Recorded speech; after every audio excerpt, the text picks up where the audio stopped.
1273rd day of the war. During the meeting in the White House, Zelensky and the Europeans managed to put a ball on the side of Putin. Now he has to decide whether he is ready to meet with Zelensky and agree to the presence of a contingent of Western countries on the Ukraine territory, without which security guarantees are practically impossible. Meeting went much better than expected. No one pushed on Zelensky. No one twisted his hands with the request to give Donbas, which is already a plus in modern times. By the way, an interesting publication appeared from the main insider media in Washington, Axios, which confirms what we discussed with you since the meeting of Trump with Putin in Alaska. The meeting was terrible and Trump at some point was ready to just get up and leave the negotiations. So attention to detail is not allowed again. Ukrainian forces hit Druzhba on the oil pipeline, this time on the oil pump station in the Donbas region. There was an extendable fire. Orban suffers without Russian oil. Nacke in the Ukrainian Foreign Ministry advises Budapest to complain to his friends in Moscow. War is ending in Russia. The number of people signed contracts with the Russian army is sharply falling, and there is not a single noticeable factor that would explain this. People are simply less and less going to the Russian army. This is a rather alarming bell for the Kremlin, since its only strategy is to throw cannon fodder into the battlefield. Russian military tried to control Ukrainian defenders in the Zaporizhzhia direction, assaulting the BTRs with the flags of Russia and the United States. The fate of the machine is unknown, and the Russians cannot boast of any real successes at the front, except for a couple of tree lines in the South Donetsk and Seversk directions. Russian military continue to suffer from a lack of drones, and those who are lucky to survive and get to the rear will be declared disabled. Meanwhile, the front remains a way to avoid prison. Russian soldiers killed a neighbor in the Tyumen region during their vacation hope to get to the SVO in the second round.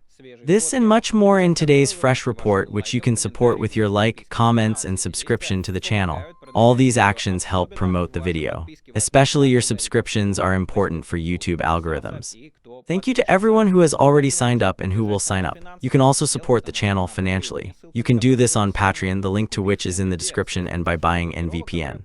A tool to bypass blockages that allow you to bypass blockages. Watch YouTube at normal speed. Use Twitter, Instagram, call on Telegram, WhatsApp, Discord, go to blocked media. In general, normal access to the internet in Russia is now possible only with VPN.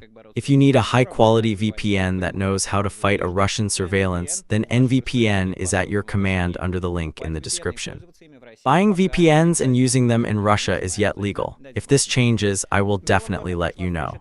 The meeting was held in the White House between Trump and Zelensky, as well as with the leaders of European countries, the EU, and NATO. All participants of the meeting characterized it as surprisingly and positively. At the same time, what was specifically discussed was not quite clear. For example, it was not clear how Trump reacted to the Ukrainian proposal, which was exposed by the Financial Times. Here are the main theses. To provide own security after a peaceful settlement, Ukraine is asking the United States to sell its weapons for $100 billion, which will be financed by Europe. The list is also occupied by 10 Patriot systems.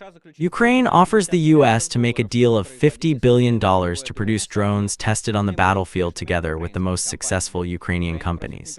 Ukraine asks not to make any deal, including territorial abuse of Russia, instead insisting on the ceasefire as the first step. Kiev rejects the offer to withdraw troops from Donbas in exchange for the ceasefire.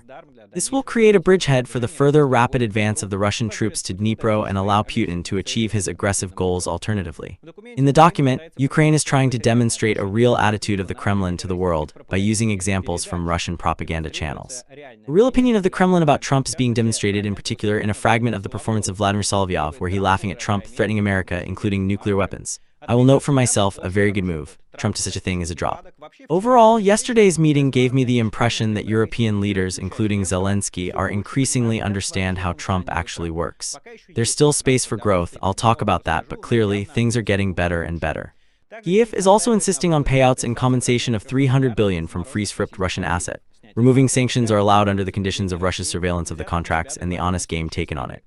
Trump and Volodymyr Zelensky's offensive words before the talks were held in an offensive way, which sharply contrasted with the February meeting, according to the agency's publication. However, the leaders left specific answers for key questions, such as Ukraine's personality, security, and the possibility for Russia to control uncapped areas. On Monday, when Zelensky arrived in the White House and decided to meet Trump, he paid attention to the black suit of the Ukrainian leader. During his last trip to Washington, the president of Ukraine was wearing military-style clothes, which became an example for Trump's ironic attention. "The best thing I can do," said Zelensky to Trump on Monday, according to a video published in the White House's social networks. "I can't believe it, I like it very much," said Trump, raising a hand for Zelensky. The topic of clothes became a topic for several replicas during a press conference. The correspondent for the Real America's Voice program, Brian Grin, who in February called Zelensky's inappropriate clothing, this time gave a compliment to the Ukrainian president. "You look amazing in that suit," noticed one of Trump's favorite reporters. This is, by the way, some big endless mess, because there was no suit on Zelensky. But the fact that all Americans, from reporters to Trump, made it look like he was, is another sign of the changed attitude. That is, Zelensky of course was wearing a little more formal than at the last meeting in Washington, but if it is a suit, then I am a ballerina. Judging by the frames of the official chronic in the Oval Office to the President of the United States, the State Secretary Mark Rubio, the Special Ambassador to Witkoff, the Vice President J.D. Vance, the Minister of Finance Scott Bessent, and the Representative of Ukraine, Pete Kellogg. The exchange of replicas with Vance last time had catastrophic consequences. This time, Vance was silent. Trump was the first to speak. He said it was a great honor to see Zelensky in the White House. He also reminded everyone of a recent good meeting with the President of Russia. "I think something can come out of this, and today's meeting is very important," Trump noted.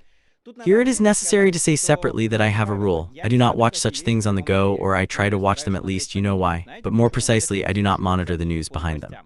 Because a lot of absolutely fake beep appears. For example, you could see a message about the fact that Trump allegedly said that either we will conclude a deal or stop the support of Ukraine. No one said this is an absolute laughingstock. There is a journalist asked a question like, listen, if you will not end the deal, will you end the support of Ukraine? Trump inevitably responded without saying a word about ending any kind of support for Ukraine. So don't read Soviet or any other newspaper during these events. Everyone's on edge. Everyone hear what they want to hear, what they don't want to hear. Everyone's got some fears, everyone's got some expectations, so information is very often distorted in the moment. Then when you can listen to everything carefully, look at it, analyze it, it becomes a little more clear. So I recommend it to everyone yesterday, for example. When the meeting of Zelensky and Trump began, go for a walk or do something else, but do not monitor it, at least according to the news, because there will be a lot of nonsense there. And so in the end it was, then the word was taken by Zelensky. He thanked Trump several times, which is likely a action to the criticism from Trump's side during their February meeting. Then the host of the White House reproached the Ukrainian leader for not being able to express enough recognition for the support of the United States. Zelensky also thanked First Lady Melania Trump for writing a letter to Putin with a request to take into account the influence of the war on children, and gave her a letter from the First Lady of Ukraine, Elena Zelensky, another great move. All these negotiating rituals can seem beep to you, and you are right, absolutely. I'm not in shock at all from all this ceremoniality when Russia literally kills people every day. And in fact, the last time Zelensky was in the White House, he was in the same, what is called, mood as we are with you. But unfortunately, America is ruled by the idiotism and pride, so when it comes to the question of shashka or to go, sometimes it is necessary to choose shashka, that is, to observe all formal ceremonies to then go. We are going to have a meeting. I think if everything goes well today, we will have a three-way meeting, and I think then there will be a real chance to put an end to the war, Trump said, meaning a triple meeting of Putin, Zelensky, Trump. Zelensky in turn said that he supports the idea of President Trump to stop this war, to find a diplomatic path to the end of this war, and we are ready for a three-way dialogue, he said. Trump said he still likes the idea of an agreement, but it is not obligatory and hardly achievable. Responding to the question of guarantees of security, Trump said there will be a lot of help in security matters. There will be a lot of help. They are the first line of defense because they are Europe. We will participate, Trump said. But Trump did not give an obvious answer to the question of whether he would send American peacekeepers to Ukraine. We will work with everyone and do everything to make everything good, he said. At the same time, Trump did not reject the idea of placing U.S. troops in Ukraine, but I think this is unlikely and there is no point talking about this at all. Zelensky, in turn, left the response to the question of the possible transfer of the Russian territory. The president stated that Ukrainians are being attacked by Russia every day, and today, as a result of the bombings, Ukrainian children died, he said at yesterday's meeting. Another new skill of Zelensky is not to answer questions that can escalate the situation at any moment. I can't imagine how he manages it. Vladimir Zelensky is obviously emotional and spontaneous, and to go away from questions like this, such people have to make an incredible effort. I understand that because I am like this myself, but fortunately I do not have to observe some ceremonies. 40 million people's lives do not depend on me, so once again I respect the president of Ukraine and the team that prepared him for this meeting. Trump assumed that Zelensky would win the peace agreement, and perhaps President Putin would win the peace agreement, he said. But they will say that Trump was completely terrible, said the US president, protecting possible reaction from the media. The press conference lasted 25 minutes, after which the presidents moved on to the negotiations. Trump said he would talk to Putin after the planned meetings. He is waiting for my call, Trump said. During the meeting, a serious problem appeared again. Trump continues to interpret the Russian position the way he wants, not the way it actually is. Donald Trump broke up with the Russian Foreign Ministry in order to implement Kremlin plans, the agency notes. After the conversation with Vladimir Zelensky, Donald Trump made the statement that Putin is ready to accept the presence of Western forces in Ukraine. Not long ago, the Ministry of Russia made a completely opposite statement. Trump stated that a very important step has become that Putin has agreed that Russia will take security guarantees for Ukraine. The President of the United States added that security guarantees are one of the key points that we need to consider. But in fact, this is not a problem. This is Trump's strategy, which I have already described in detail. Fake it till you make it. Trump is lying to Ukraine about Russia's position, lying to Russia about Ukraine's position, and so on. His plan is to lie to everyone, plant everyone at the negotiating table, and hope that from the fear in front of him and the positions of the United States, all the participants will take what he has invented. Will it work? Who knows, to be honest. In history, it has often been and depends on many factors. The only thing I will emphasize is that any world is now possible only in one case, by stopping the fire by line of contact, well, maybe with a small territorial change, just so that there is no such thing that Russian soldiers are standing under Kherson and so on. That's it. There are no other options, not because I like it or not, but just because they do not exist. Overall, they are impossible at the moment, at least for the moment. By the way, about the meeting of Trump and Putin. This is what the publication Axios and Insider from the White House often write. They often check the strength and effectiveness. Initially on the negotiations in Alaska, Putin made maximalist demands, all 4 areas plus Crimea. Putin was so firm in his own that at some point it looked like Trump was ready to go. If you are not ready to move, then you should not continue this phrase, said Trump, one of the sources telling about the course of the negotiations. Then, as it is said, Putin retreated. That is, as I told you, in fact, the meeting in Alaska was terrible. It was clear by the formal procedures, which were not observed, by the lack of lunch, by the lack of a second meeting within the same more expanded composition. It was terrible. Moreover, Putin in the end bowed to a certain degree. This is all there. He did not bow to a sufficient degree, but nevertheless to what is called a drone. At the same time, it is noted here that in American intelligence, the assessment of the combat effectiveness of the Russian army is very different. One assessment says that Putin can capture the entire Donetsk region by October. Another one predicts a much more difficult meat cutting with an uncertain result. And of course, here it is separately possible to talk for a long time about why the stories about Russia capturing the Donetsk region by October are madness. But let's not stop there. In general, I will remind you that now in the White House is the most incompetent administration in the history of the United States. Trump has recruited absolute idiots. These idiots don't understand a thing and don't care about a thing. In fact, this is one of the big problems of the American administration here now, including Trump himself, who is one of the most stupid presidents in the entire history of the United States. Let's go back to yesterday's meeting. During the statement, Trump was sitting at a big table with Zelensky and other European leaders. The format is similar to the recent sitting of Trump's ministry, where the head of the department praises Trump and then raises specific questions that they want to stop, says Reiter. And it's funny how Russian propaganda is trying to mock this, like, look at how they're bowing to Trump. But it's not that Putin, like, in most of his statements next to Trump, was endlessly praising Trump, saying that you won. And the elections won and that Biden was a scumbag, but Trump is the best. But if someone bowed to Trump, it was Putin. But the basic stupid straight line is, of course, the path to Trump's heart. Unfortunately, that's true. Once again, we're in a unique historical moment when America is ruling, a full idiot with Druzhba mega. Trump clarified that Europe will take most of its time to ensure security, adding, "We are going to help them ensure full security," quotes from Financial Times and Reiter. Trump also stated that during the talks he will discuss the potential exchange of territories between Russia and Ukraine.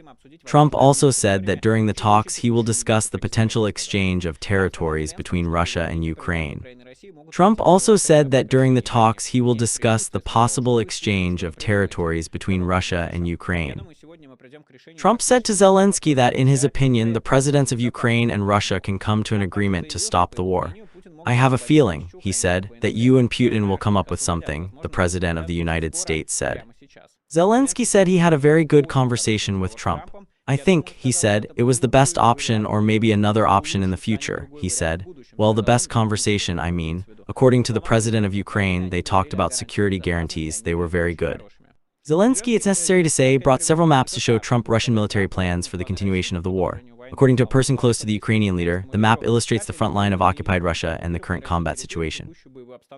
White House published a photo of Trump and Zelensky against the background of the map. Before the beginning of the meeting, Trump and Zelensky, the official representative of the Ministry of Russia, Maria Zakharova, stated that Russia is unacceptable in any scenario, meaning the placing of contingent countries NATO in Ukraine. This is a twisted, uncontrolled escalation of the conflict with unpredictable consequences, says in the statement of the Ministry of Russia, which directly contradicts what Trump said about Putin's readiness.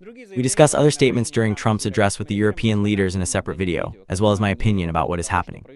Considering that over the past days I have told you that the shelter after Alaska is very warming, and in fact everything is not so bad, I think you will be interested in how I see the situation now, when my previous feelings were as close as possible to the truth, in contrast to the fact that 99% world media and analysts transferred. Nevertheless, a couple of conclusions here and there, but before that, let me remind you about the most important thing, the breakdown for the Ukrainian army.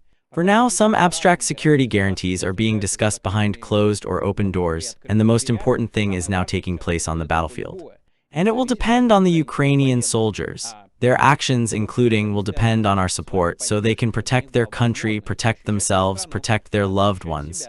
Therefore, it is very important to continue to support Ukrainian troops.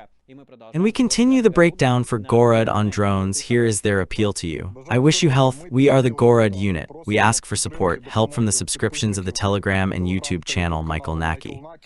We work in Donbas, we are destroying the enemy. With your help, we will destroy even more. Thank you. Glory to Ukraine. Glory to Ukraine. Здесь QR-код на Монобанку, в описании PayPal, криптовалюта USDT TRC20, криптошейхи, добро пожаловать. PayPal, все это в описании. Хорошо идет сбор. Я думаю, что если прям сегодня хорошо сможем с вами насобирать, то сегодня и закроем. Если чуть похуже, то за 2 ближайших дня, надеюсь, все-таки мы сбор закроем и сможем помочь украинским военным. Thank you very much to everyone who participates in it. I also, of course, take part in it, as in all fundraisings that are published. So some preliminary conclusions. I will probably stay on the main one. Ukraine and the Europeans again managed to throw the ball to the side of Putin, making it clear that the further fate of the negotiations will depend on his two-way meeting with Zelensky and the next three-way meeting with Trump. The Kremlin's reaction forced itself to wait, but it turned out to take time in another way. The author of the channel To Be Or, which writes the following: the traditional Russian delay of time and twisted the egg with Trump began. A ticker Putin Ushakov gave comments on the results of the conversation between Trump and Putin. It was a telephone conversation between Trump and Putin. Putin thanked Trump for the hospitality, the meeting organization in Alaska, and the achieved progress in peace and settlement. Trump informed about the negotiations with Vladimir Zelensky, the leaders of a number of European countries. During the further conversation, Putin and Trump expressed support for direct negotiations between Russian and Ukrainian delegations, said Ushakov. The idea was to study the possibility of increasing the level of representatives of the Ukrainian and Russian sides, those representatives who participate in direct negotiations. Putin and Trump agreed to further contact each other closely. Putin noted the importance of the efforts made by Trump in searching for decisions. Delegations, you understand? Bitely comments. Trump and about the meeting of the leaders, they about some kind of delegation. Like as a compromise, it is proposed to increase the level of delegation. So this time it won't be Medinsky, maybe someone more loyal. But the point is still that this is a way to take time, Bitely believes, and I agree with him. As you can see so far, the negotiations have gone through a very good scenario. The best it would have looked like was a strike with tomahawks on the objects in Donetsk instead of a conversation with Putin or at least sanctions from the US. But remember that politics and art are possible. Zelensky and European leaders are literally in a situation where the main and most powerful ally in the world, the US, is naturally controlled by a narcissistic degenerate who doesn't remember what he said 2 minutes ago. For example, Trump's words made me laugh so hard. He never mentioned the ceasefire. Let me remind you, the ceasefire was exactly the US idea, from which Ukraine refused. And Trump decided to help Ukraine in order to pressure Kiev into agreeing the ceasefire. In short, complete asterisk. And in such frames, the space for opportunity is very limited. And Zelensky, together with the Europeans, have probably done almost everything they can. They really ignore the obvious opportunity to play on Trump's ego, which is absolutely nothing, but which will give an incredible effect. But I will tell you about it in another video, where we will talk in detail about what happened. In short, the main thing is that they did not put an end to impossible demands, such as the exit from Donbas and the change of the Ukrainian constitution. And, as I said above, the ball from football to the side of Putin, and also put a maximum unpleasant future for him to meet with Zelensky. And an internal meeting, not a formal one. The fact is that in the alternative reality that Russian propaganda is building around the meeting in Alaska, there is a decision to choose between two superpowers, and Ukraine and Europe must be silent in the rag and accept the conditions told to them by adults. And uncles, the meeting with Zelensky does not fit into this picture in any way, and it also legitimizes the marionette Kiev regime. One way or another, now it all depends on how sober Putin is evaluating his prospects on the battlefield, and, in general, the war on exhaustion that Ukraine is leading against Russia and which looks worse and worse for Russia. Well, on the fields, I will note that the one I drew your attention to yesterday, so far, according to the results of this whole negotiations, two countries, Russia and the United States, have broken through. Russia has reduced its demands, and the United States is ready to provide guarantees of security, which Trump has maximum avoidance. Which in fact happened last time there was a scandal in the Oval Office, but Kiev has no losses on this international track. Let's hope that the trend will remain. Yesterday I told you about the new Ukrainian Flamingo missile, which, by the way, I mistakenly called ballistic, and I fix it. In fact, it is a winged missile, which is different from ballistic because it flies like a plane with a working engine almost on the entire route, and the air is held, including thanks to the raising of the wing forces. Hence the winged. This allows the missile to maneuver along unpredictable trajectories for the enemy and, for example, to fly over areas covered by air defense, but on the other hand, it is easier to shoot it down. Since ballistic missiles are mainly accelerated at the beginning of the flight and fly along an almost unchanging ballistic trajectory with a minimal course correction, but at the same time so quickly that not all Patriots can intercept them. The Ukrainian publication ZELENSKY'S received frames from the manufacturer Flamingo for launching missiles, both tactical and combat-oriented, aimed at the Russian Federation. The company, located in a protected place in the Carpatsk forests, carried out a successful test of the missile several months ago, after which it went into serious production, writes ZELENSKY'S. When developing, the manufacturer made an accent on three key characteristics of the missile: the flight range, the mass of the combat unit, and the opportunity for quick deployment and launch. Now it can be said that all three components were able to be implemented. The combat unit, weighing 1150 kilograms and a flight range of more than 3,000 kilometers, allow you to destroy almost any targets in the depths of Russia's territory, previously completely unreachable for Ukrainian strike vehicles, including long-range drones. In addition, the missile is protected from the influence of Russian radioelectronic combat vehicles. The combat use of the Flamingo missile, which has been going on for a while, has proved they're effective. The targets declared on Russia's territory were hit, it is said in the publication. However, this is not the point of conversation. At the moment, the company, which is also the manufacturer of one of the most widespread drones in the FP series, is actively scaling the project and expanding its production. Let's hope this project will fly high and expand the security zone for Russian military, oil, and road infrastructure. The authorities of Hungary announced another attack on the oil supply to the country, according to Foreign Ministry Minister Petro Sirdo. Because of the Ukrainian strike, supplies from Russia stopped once again thanks to the Hungarian minister for this objective control, at least some of it. He noted that the Russian country is restoring the system, but the term for completing the repair is still unknown. On August 14, Sirdo already reported that the consequences of the strike on the oil pump station, Nacke, stopped with the supply of Russian oil. The head of the Ukrainian ministry, Andriy Sybiga, emphasized that the Hungarian side was repeatedly warned of the unreliability of Russia as a partner, and advised to send complaints and threats to his friends in Moscow. Consequences of the General Staff of Ukrainian Armed Forces confirmed the strike on the object of the friendly oil pipeline that pumped the station ZELENSKY'S in the Donbas region. The fire there is confirmed by the satellite service monitoring of fires of NASA firms. In the meantime, high-quality satellite images appeared due to the raid of UAVs on the oil pump station, Nacke, in the Bryansk region on the night of August 13. Analysts result that 2 pump stations burned down, which provides oil transfer to service in the Leningrad region. Overall, no friend is an enemy of a friend. The consequences of the explosion at the explosive plant in the Ryazan region with every day look more and more catastrophic. The channel Dozy SHPON posted its version of the event. Here is what was written there. On August 15, due to careless treatment of explosive substances at the gunpowder plant, Elastic in the Shalovsky district of the Ryazan region, there was an explosion. The plant is specialized in the production of defense products of a wide sector, in particular, gunpowder, explosive substances, trottlegens, groups of 152 shells, groups of 120 mines, their further equipment, explosions, as well as other types of special chemicals. According to the information of the explosion, a building where the process of neutrality of trinitrotoluol took place. According to the explosion, 4 plant buildings were completely destroyed. The production room, the gunpowder warehouse, 7 buildings were destroyed. About 300 tons of gunpowder was lost for artillery shells. About 600 units of 152 shells were lost. 14 people died, another 19 are considered missing. 149 people were injured. 40 are currently hospitalized. Should be added that according to the Ministry of Emergency Situations, the number of dead has already reached 23, 154 were injured at least. In short, the endless hurry, the violation of the rules of security equipment lead to such a monstrous tragedy. But here it is possible to say, first of all, do not work on the Russian military produces, and secondly, the war will lead to deaths. There is no war that leads to deaths only in one country. Therefore, even if you are a super ultra fan of Putin, a super supporters of the destruction of Ukraine, know that you will pay for it with the whole family, with the country, and so on, because this is the logic of the war. It works only so. There is nothing good in this, and it would be better if there were no wars at all and no one died anywhere, at least from military actions, but nevertheless, and this massive explosion is the result, of course, of this Putin's advent.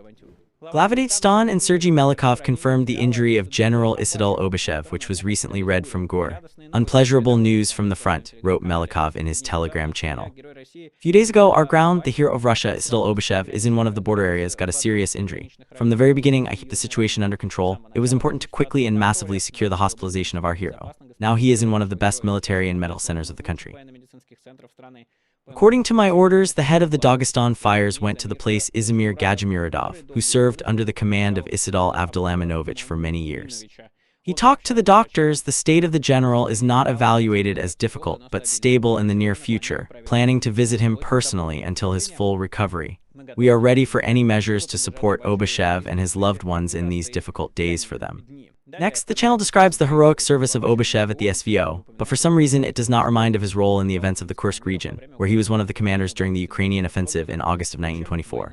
In general, the war takes the best. Of course, God forbid that someone competent would come to the Abachev place, but it is not easy to find such people in the Russian army. And let me remind you that, according to the guru, the general lost his hand and leg. Russian troops continue to hit Ukraine as if no summit in Washington is happening, and good behavior of Putin does not depend on the structure of Trump. On the night of August 18, a Kharkiv missile hit the ground near the multi-story house. 11 people were injured, including a child, said the regional prosecutor's office. On the morning of August 18, 4 drones hit the house. As a result, 7 people died, among them are young people and teenagers.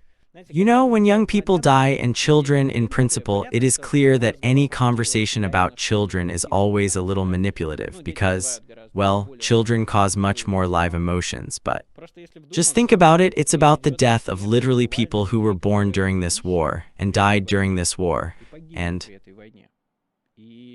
well, it is impossible to imagine this loss, not what their family and loved ones feel. This is what Russia is doing for 1,273 days and continues to do. While Putin tells Trump how he wants peace and how he wants to solve everything with diplomatic means, another 20 people were injured. Among them are 6 children, reported the head of the local police, Oleg Sangubov. As a result of the strike, the encirclements fell down and people can be there. 6 houses and more than 15 cars were damaged. That same night, as a result of the UAV raid on the Shahd in the Odessa region, the oil base of the Azerbaijani state oil company Sakar was again hit. According to the Azerbaijani publication Amanvil, after a series of direct strikes and damage, all 17 reservoirs were received, as well as the building of the pump station, operation and heavy technical facilities, barriers. The GSM confirmed a large-scale fire at the object of the fuel and energy infrastructure. The Sakar oil base was attacked on August 8, 2025. For the first time, well, not for the first time lately, when the authorities of Azerbaijan accused Russian armed forces of target airstrikes on Azerbaijani energy objects. And this is true. According to the report of the head of Zaporizhzhia, Ivan Fedorov, 1 child died, another 2 children and 4 adults were injured as a result of 2 strikes with planting air bombs in the village of Novakovai in the Zaporizhzhia district in the evening of August 17. In the morning of August 18, the regional center was attacked. According to the head of the President's Office of Ukraine, Andriy Yermaka, 2 strikes were made with missiles like Iskander. The attacks came on the trade line and the object of the critical infrastructure. 30 people were injured. As a result of a combined strike on the residential areas of Dobropolye and Belozersky in the Donetsk region on August 18, 1 person died, 5 more were injured, the GSCHS reported. In general, as you can see, Russia continues the terror of Ukrainian territory. It continues every single day. As for the front, in the southern Donetsk direction, Deep State notes the advance of Russian armed forces in the area of Sichnevo, Dnipropetrovsk region and Timirovka, Zaporizhzhia. According to the map of the project, the Russians have fortified in a small territory in both regions, moving the border of Donetsk region to the south. Of course, the reflected line of the administrative border does not have any tactical or operational value. There are no significant goals for the Russian offensive here by dozens of kilometers. Theoretically, here the Russian armed forces could create a threat to the supply of Donetsk region from the side of Dnipro, the city, or Zaporizhzhia. But first, they need to reach the logistics routes lagging northward, which the Russian group doesn't likely need in this direction. In the Seversk direction, Deep State notes the Russian advance in the Grigorovka area near the Seversk dance floor. Here, as the Ukrainian military analyst Mashavets recently wrote, a slow pressure is continuing to be exerted on Ukrainian units towards Seversk. No sharp breakthroughs of the front is predicted here, although I would note from my part that the advance along the Seversk dance floor create a threat for the units of the Ukrainian Defense Forces on the other bank of the river in the Serebryansk forestry, which recently has a bad time. Russian troops used the flags of the United States and Russia during the assault on the positions of the Ukrainian Defense Forces in the Zaporizhzhia direction. The military video of this episode published by the propaganda publication, Rush Today. The event occurred not far from the small Takmachka in the Zaporizhzhia region, where the Russian troops tried to break through the defense of Ukrainian defenders. The exact type of armored personnel carrier is still unknown, although there is an assumption. Some users noted that the American M113 declared propagandist has a constructive distinction, and the BTR video is more similar to the Russian BTR, MDM, Rakshka. According to mass specialists, the attack took place on August 12. The route of the armored personnel carrier movement came from Verbov to the side of small Takmachka. This video was reacted to by the head of the President's Office of Ukraine, Andriy Yermak. In his Telegram channel, he emphasized that the use of symbolics of the United States in the aggressive war is a manifestation of impotence. In fact, the Russians are using their terrorist capture war with the killings of peaceful people as a symbol of the United States. This is maximum indecency, Yermak wrote. UAV operators of the 28th Separate Mechanized Brigade show a successful example of a fight with the Russian tactic of infiltration. Let me remind you, as part of this tactic, the Russian super small infantry groups, as they are called, to put it simply, two people are trying to break through in the anti-thermal ponds past Ukrainian positions collecting in the rear. This is what the 28th Brigade said about the countermeasures of such a tactic. On the Toretsk direction, Russian armed forces again refuse to attack the armored vehicles and are using a new attack tactic in the area of Vedemka. Infantrymen dressed in anti-thermal cloaks are moving along the Soplos in ruin. Their goal is to reach a certain point, to hide there and wait for reinforcements. In general, the tactic is not bad, but not against the pilots of the 28th Separate Mechanized Brigade. For almost 3 years, Russian intelligence well learned the terrain in Donbas. Every extra step, any distinction between Russian forces or an unusual gray spot on the monitor is tested, and then the strike crews enter the matter. Especially in the video, the work of battalion pilots in unmanned systems, SBALs, the unit Curtin Company, as well as the 1st Mechanized Battalion. For most occupiers, this is a ticket to one end, but despite this, Russia is not learn, develop, and plan to fight further. And only we can stop them, writes in the brigade channel. Researcher Z. Folkler Ivan Filipov drew attention to a remarkable episode. Apparently, there are heavy multi-rotor drones like the Baba Yaga type in the troops, and in other Z channels this was, to put it mildly, very surprising. We have drones with a transportable mass of 80 kg and 200 kg, wrote Sladkov. They are being gradually supplied to our combat units in the SVO for the evacuation of wounded soldiers. There is a story about the system of writing large strike drones of the Russian army, but these rules do not exist for drones. Ha ha ha ha ha ha ha ha ha ha ha ha ha ha ha. I quote, "What an amazing news. This is the colony in the channel Malat Vedim. We have an own hexacopter in the army which raises 8,200 kilograms. We are looking forward to the video of combat work, or is it very secret?" The channel author gave an emoji with his palm and continued, "It will be especially interesting to hear from the units of one of the military circles of the Ministry of Defense. And attention, this is not even the level of the regiment, but the district." Turned out that the only assessments of heavy drones in this district, which work and give a result, are learned here. They say that the witch, the ghosts of Novo Rose, and work on restored trophy Ukrainian vampires. Well, almost all the diagnostics and repair also pass through our project. Perhaps this is all parallel to reality. Why lie? I remind you, you can make a mistake, you cannot lie. As an illustration, Filipov brings the post of the channel Call the Network on the situation with drones in Zaporizhzhia. It is reported that Ukrainians have increased the number of flights of Babayag drones in the Zaporizhzhia direction, and there were so many of them. Again, this is the biggest problem in the area at night, and it does not be solved in any way. It is necessary to prepare fighting guys there as spenders and night FPVs, not to mention the need for night Mavic, and not only. If we want to clean Plavnaya and successfully storm Stepanogorsk, then we need to solve this difficulty. The airborne of the 7th Division is fighting like not in itself. The offensive continues. During the day, the situation can be under our control, but at night it becomes difficult. We need to solve it, comrade from above. The author of the channel will lead you to the desert. I hope you will hear him in the same way as when he asked for the command of the boat for the action on the islands over Dnipro. In other words, you will not hear at all. The newly formed assault troops of the Armed Forces of Ukraine were headed by the former commander of the 33rd Assault Regiment, Colonel Valentin Menko, transferring to the military. This became known from the interview of the main commander of the Armed Forces of Ukraine, Alexander Sieski, responding to the question of examples of career lifters in the army, which can increase the flow of volunteers and increase the motivation of people in the troops. Sieski brought into example Valentin Menko, who headed the assault troops of Ukrainian Armed Forces. The decision to his appointment is accepted as part of the development of a new kind of troops, the formation of which began in 2025 and already includes several separate assault regiments, the first 33, 210, 225, and 425 separate assault regiments. The author of the Ukrainian channel Manner Against Sun, which has little to do with Zelensky as many others, so it describes new, not quite troops and their tactics. Assault troops in Ukrainian Armed Forces, which were written widely today, professional publics exist for a quite long time, and according to data from open sources, now they are probably represented by 5 separate assault regiments, USF and family by separate assault battalions of the Ukrainian Armed Forces. They are in fact an independent tool of the main commander, so their division into a separate structure in current realities looks logical and normal. Truly, they're the Army's, God forbid, special forces, completing tasks no one else would agree on, and even in terms no one else would accept. Sometimes it's successful, sometimes there's no losses because there's no one to lose. Assault colonels, if you look at their numerous interviews, look at each other like 2 drops of water. They're unwaveringly loyal to the main command, don't attitude towards the classic military, as Zelensky pays attention to, and perfectly fit into his aim to micromanage every part of the front. I wouldn't call them assault units, of course. Counter-offensive units would be better suited, or a guard or a legion, whoever likes it. This misrepresentation is now being made into a bet whether or not part of the results of our late game's war will depend on this guard. Subjectively, an endless counteroffensive with limited forces under limited time for deployed to unknown areas is not the conditions that any military unit would like to be. And the commander can act in such conditions only if he has excelling professionalism or is completely unprincipled.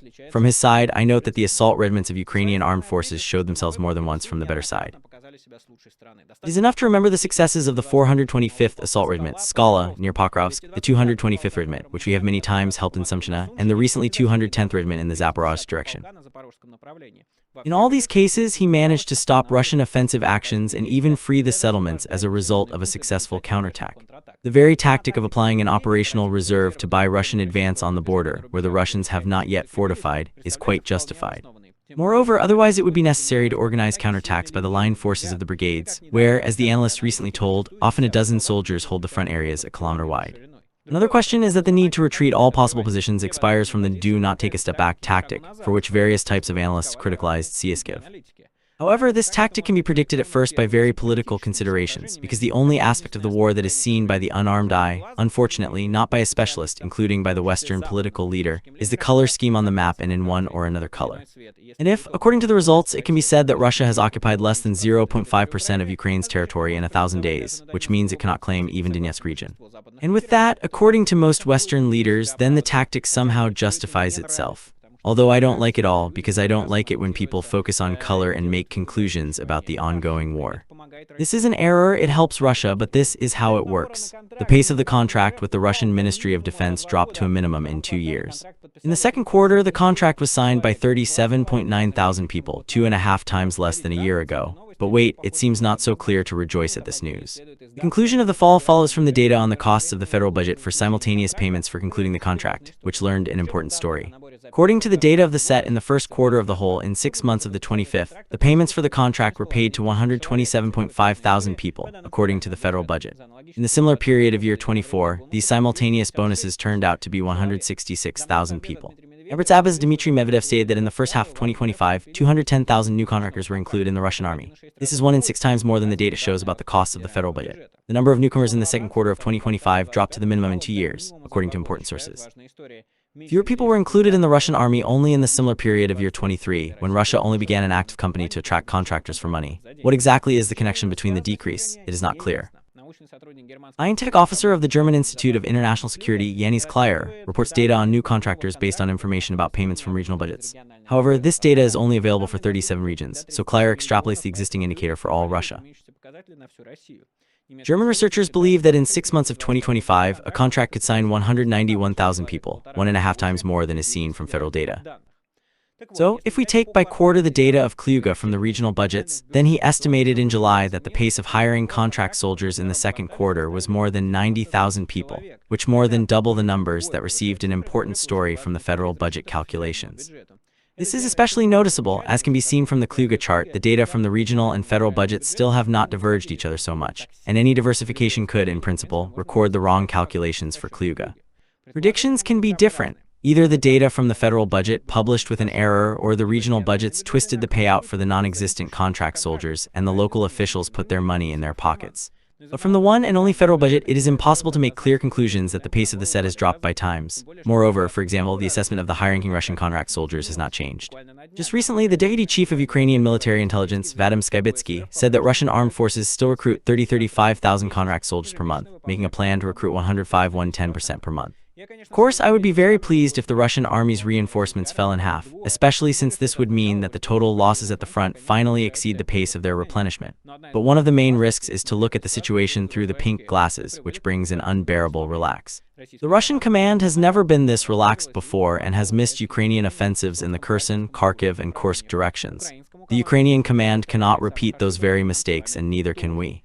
Nevertheless, I seriously trust an important story of my data, so I'm writing down with a pencil, yes, probably a 60-40 rate, that the pace of analysis really dropped. But we're waiting for more data and analysis, I hope, including from the media zone, which also actively analyzes the pace of analysis of contract soldiers and so on.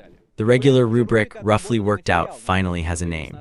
SVO participant Krasovsky Sergei suffered a serious injury in the combat zone and was transferred to a complex operation, but a medical social expert refuses to accept him in a disability group, which deprives him of the appropriate payouts and benefits. A sign of protesters at the moment asks for mercy to protect the temple in the city of Monter in the Kostroma region. According to Sergei, a serious health condition does not allow him to work and he has no means to exist. I have to ask for mercy because the group is not given, so what, Andrew, what for? They gave him a doctor in the special military operations zone. They didn't give him the group. I don't know how to fight it.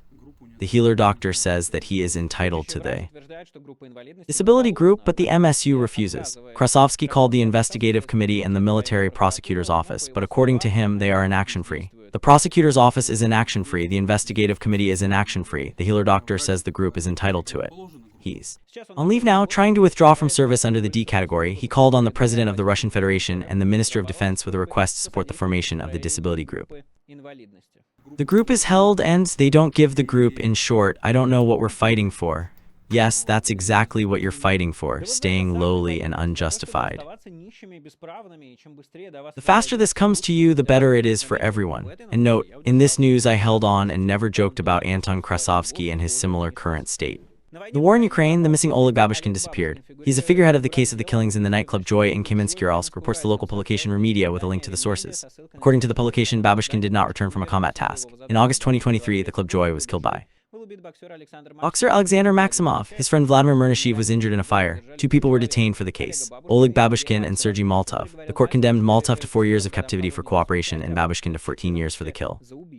Later, it was revealed that Babushkin signed a contract with the Ministry of Defense and went to war, avoiding punishment. And here is the story of another hero of his own. In the Ekaterinburg garrison, a military judge was accused of 44-year-old participant of the war in Ukraine from the village of Flamingo, Tyumen region, Maxim Nachanov, who during the vacation killed his neighboring village, Svetlana Nachanova. The uncle of the accused, the wife of the mother, are killed. They have the same last names, reports the local publication 72ru. According to the case material in January of this year, Nachanov, who was previously condemned several times for theft, came to visit to the settlement of Svetlana, where during the joint table they had a conflict. Nachanov not long ago went home, took the knife and returned, hit the woman in the heart, after which she disappeared. At the time of the killings, there were 2 children of the deceased in the house. He was not there all night. Then he came and said that he would not run and decided to give up. Immediately asked me, she is alive, said that he did not want to kill, he wanted to cut a little, said the wife of Nachanov, Anastasia. Yulia and Svietlana stuck to Maxim, whispered against him, twisted their asses, heard them shout, Krasnoper, asterisk, and he, previously a person who heard insults from any reaction, will justify his wife that the madness is separate. According to him, the aggressive behavior of the husband affected the emotional state after the participate in the combat actions and the withdrawal of alcohol. She says that before that he never had enough money for the knife. Later, the defendant himself stated his readiness to give way, but in court he admitted his mistake and apologized to his relatives. The court appointed Nachanov to have 12 years of deprivation of freedom in a colony as a strict regime and obligated him to pay 2.5 million rubles in compensation to his mother who died. After the statement of the charge, Nachanov stated that he was ready to conclude a new contract and return to the zone of combat actions. While he was in prison, the charge became a legal force, then it will be transferred to the colony. When the case is concluded, it will be transferred to his unit, and since his desire has not been declared, agitators come and he once again concludes a new contract with his unit, said Nachanov's lawyer. 3 underage girls remain killed. There were no old girls at the time of the kill, there were only 2. It's better to kill him there, at the war. I personally want blood for blood, said the mother of the killed after the meeting. I repeat, stay away from any Russian soldiers. They're dangerous people for you, they'll never be punished. They'll be sent back to kill people for money. This was Michael Nacke with you, and see you soon already today in the video about how yesterday's negotiations went and what I'm waiting for in the near future. All the best, bye.